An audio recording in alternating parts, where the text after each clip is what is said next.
se vse more narediti najhitrejše smučke, kaj se pač da.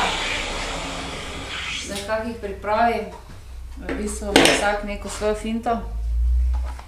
Nekaj stvari je skupnih generalno, ampak drugače pa je tudi odvisno od tekmovalca, kako ima pripravljene smuči.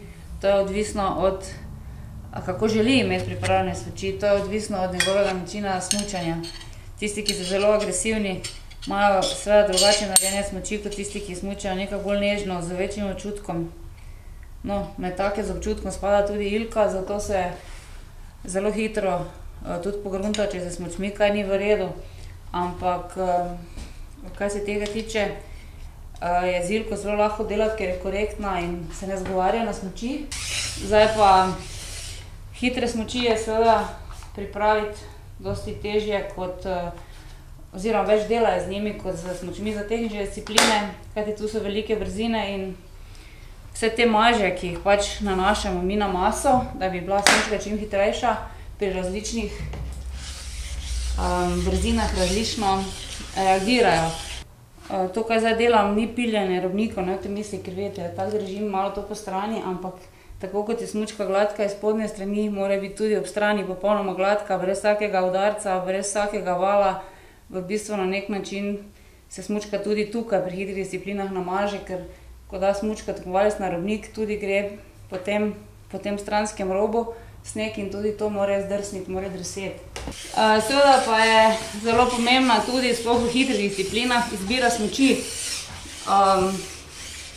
V bistvu se ogromno smuči stestira, da vidiš, katera je hitra na ravnih delih, kar ti pa spet nič najlažje je testirati naravnost, v bistvu, ker takrat se ne more več manj nobena pojaka pri tistem, ki testira, pojaviti. Število smuči, ki jih vozimo zraven, seveda odvisno od discipline. Za smuk spet, koliko lahko rečemo, je kdo premore, boljši je, več ima smuči, več ima izbire, ampak tam 5-6 parov je sigurno zraven, od tega so več ali manj tudi ene kamnožerke, to so takšne smučke, ko ti ni škoda, tudi če je kakšen slabši teren, kakšen kamen, trava, ko se tekmovalec pač mora peljati, mora ogrevati, da se zapelje tam čez. To so ponavadi smuči že toliko iztrošene, da jih lahko vzame.